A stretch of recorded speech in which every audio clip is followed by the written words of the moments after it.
Jai Sri Krishna. This is Kavita from Hyderabad, and you're listening to the podcast of Bhagavad Gita, episode 7. For the people who love, I am here to share the words given by Sri Krishna to Arjuna. Do hear me out till the end and like, share, and subscribe to get more episodes of this podcast. So let's start. Jai Sri Krishna. Bhagavad Gita has 18 chapters. Each chapter has various slokas which we'll detail in this podcast. This episode 7th will be about chapter 7 and 38th slokas. This 7th chapter of Bhagavad Gita is Jnana Vijnana Yoga. In this chapter, Sri Krishna begins with the material and spiritual dimensions of God's energies. He explains the similar to beads strung on a single thread. All these energies have oriented from him and rest in him. The entire creation begins and dissolves into him. Although it is very difficult to overcome his material energy Maya, those who surrender to him can easily cross over it by his grace. Jai Sri Krishna. Srimad Bhagavad Gita. Ata Saptamodhyaya Jnana Vijnana Yoga. 7th chapter, 1st sloka. Sri Bhagavan Uvacha. Now listen, Arjuna, to how you can know me completely, it is only by practicing yoga. By fixing your mind on me and taking shelter in me, you will know me without any doubts. 7th chapter, 2nd sloka. I give you now both knowledge and realization, after which you will know everything there is to know. 7th chapter, 3rd sloka. Only one out of thousands of men strives of perfection. Even among us, those who have attained perfection, hardly a soul understands me in essence. 7th chapter, 4th sloka. Earth, water, fire, air, ether, mind, intellect, and ego are 8 of my material energies. 7th chapter, 5th sloka. O mighty armed Arjuna, these are my inferior energies, whereas my superior energy comprising souls maintains the universe. 7th chapter, 6th sloka. These two energies, the material and spiritual, are the sources of origin of all living beings, and I am both the creator and the destroyer of the entire world. 7th chapter, 7th sloka. Nothing is higher than me, O Dhananjaya, like a string that holds pearls. I hold everything together. 7th chapter, 8th sloka. I am the taste in water, the brilliance of sun and the moon, mantra Om of the Vedic mantras, the sound in ether, and the ability in man. 7th chapter, 9th sloka. I am the aroma of the earth, the warmth of fire, the life of all that is living, and penance of the ascetics. 7th chapter, 10th sloka. The original seed of the entire existence, wisdom of the intelligent, the might of the mighty, that's me, O Partha. 7th chapter, 11th sloka. I give strength to the strong, bereft of desire and attachment. I am love aligned and injections of scriptures, O Arjuna. 7th chapter, 12th sloka. The three modes of material existence, goodness, passion, and ignorance, are manifestations of my energy alone. Though they be in me, I am beyond them. 7th chapter, 13th sloka. Influenced by the three modes of nature, none can understand me. I am eternal and unaffected by the gunas. 7th chapter, 14th sloka. Maya, my divine energy comprising the three gunas, is difficult to overcome, but certainly not difficult for those who surrender to me. 7th chapter, 15th sloka. Those who do not surrender to me are grossly foolish, the lowest rung of mankind, covered by illusion and atheistic demonic. 7th chapter, 16th sloka. O Arjuna, 4 kinds of pious men surrender to me: those in distress, those seeking wealth, those out of curiosity, and those desiring to know the absolute truth. 7th chapter, 17th sloka. Out of this, the one is knowledge and engaged in my devotional service is the best. Who loves me is dear to me. 7th chapter, 18th sloka.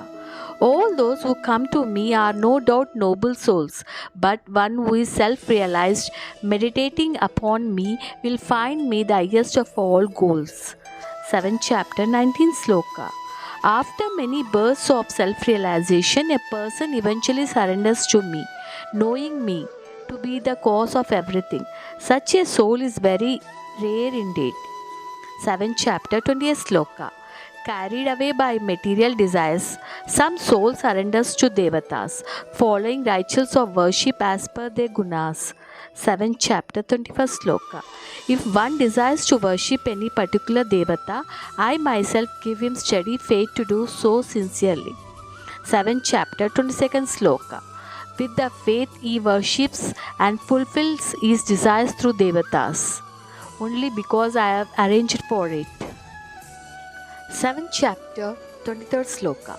But worshipping devatas is not a sign of intelligence because those results are temporary. Those who worship devatas, those who worship me, reach me. 7th chapter, 24th sloka. The ignorant think of me as formless, to have become embodied now. Only the intelligent know me as eternal and supreme. 7th chapter, 25th sloka. I am invisible, covered by my illusory energy, the Yoga Maya. The foolish and the unintelligent never realize that I am unborn and imperishable. 7th chapter, 26th sloka. I know everything not only about present but also about past and future.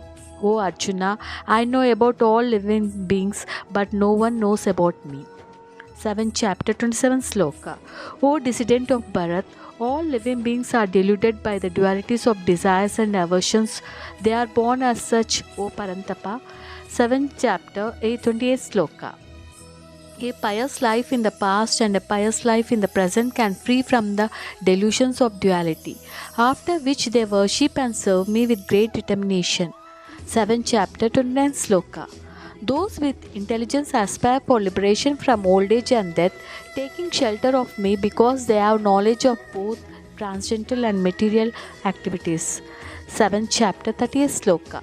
Even at the time of death, they know me as Adi Bhuta, Adi Daivam, and Adi Yajna, the principal force behind the material creation, the Devatas, and all sacrifices. Jai Sri Krishna. Brahma Vidyayam Yoga Shastre Sri Krishnajuna Samvade Gnana Vijnana Yoga. Saptamodhyaya. Learning from chapter 7 is Sri Krishna takes a decidedly devotional or bhakti turn in this chapter. His focus is now on the understanding of God instead of the past to achieve understanding or liberation. Sri Krishna explains he is the essence not only of all existence but also of the perceivable world. Just as he is incarnated in a body, he is both the essence of the universe and its material. What he is trying to convey to Arjuna is that people are often misled by the parts of him or the world they experience with their senses, failing to understand his nature as the essence of being beyond what can be perceived. Sri Krishna also states that people may still find him God by worshipping other deities in addition to Sri Krishna because he is all gods. This idea can be and has been interpreted to mean both that Sri Krishna is the supreme God and all other representations of him, and that Sri Krishna and all other deities are each manifestations of the God, that is also the Self. Jai Sri Krishna. Please like, share and subscribe my channel. अंधेरे कक्ष में बैठा मनुष्य यदि कहे कि उसे सूर्य के दर्शन करने, तो उससे क्या कहोगे? यही कहोगे ना कि कक्ष से बाहर आ जाए और आकाश के नीचे खड़ा हो जाए। सूर्य तो सदैव उपस्थित है। वैसे ही पार ये सृष्टि ही परमात्मा है, परमात्मा ही सब कुछ है। परमात्मा के सिवा